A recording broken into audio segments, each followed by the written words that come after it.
ఎందుకంటే నామీ సంఘం అంటే సాక్షాత్ భగవంతునికి మూల పురుషులు మీరే.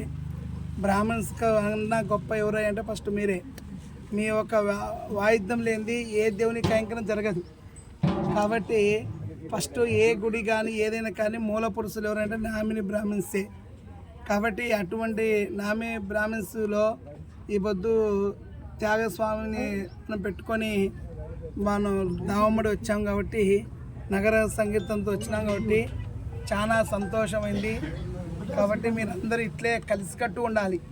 మనలో అనేది భేదాలు లేకుండా ఒకరొకరితో ఓర్పుతో సహనంతో ఈ సంఘాన్ని అయితేమి మన ఒక ప్రతి ఒక్క సోదరు అయితేమి మీరందరూ ఒకరొకరు అన్నదమ్ముల కన్నా ఎక్కువ ఉండి మన ఒక సంఘాన్ని ఇంకా డెవలప్ చేస్తూ మన సంఘంలో ఇంకా వెనకబడిన వాళ్ళు ఎవరైనా ఉంటారు కదా, వాళ్ళ నుంచి మనం ఆదుకుంటూ వాళ్ళకు సపోర్ట్ ఇస్తూ మన యొక్క సంఘం నుంచి ప్రపంచంలో ఒక ఆదర్శ గుర్తింపు ఉండేటట్టుగా ప్రభుత్వం గుర్తించేటట్టు నుంచి మీ నుంచి ఆ స్థానాన్ని సంపాదించుకోవాలని మరి కోరుకుంటున్నాను.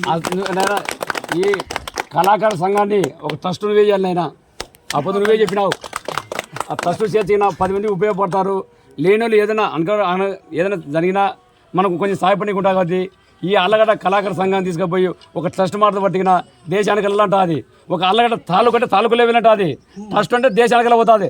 ట్రస్ట్ చేయాల్సిన బాధ్యత నీదే.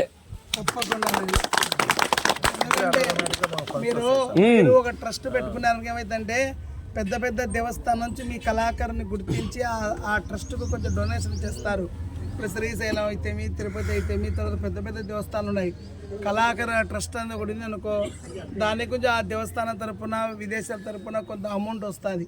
ఆ అమౌంట్ వలన ఏమైందంటే మన వాళ్ళకంతా వెనకబడిన సంఘముల వాళ్ళకు పిల్లలను బాగా మంచి డోల్స్ నేర్పించడము, తర్వాత మేళ నేర్పించడము, మన కళలు ఏవైతే ఉన్నాయో ఆ కళలని వాళ్ళ వృత్తిపరంగా మన వృత్తి నేర్పించడము, మన ఒక డెవలప్మెంట్ చేసుకోనికి మనకు అవకాశం ఉంటుంది.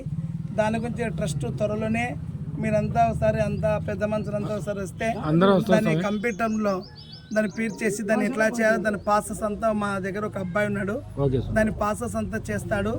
దాన్ని మీరు సంపాదించుకునే ప్రయత్నం చేయాలి.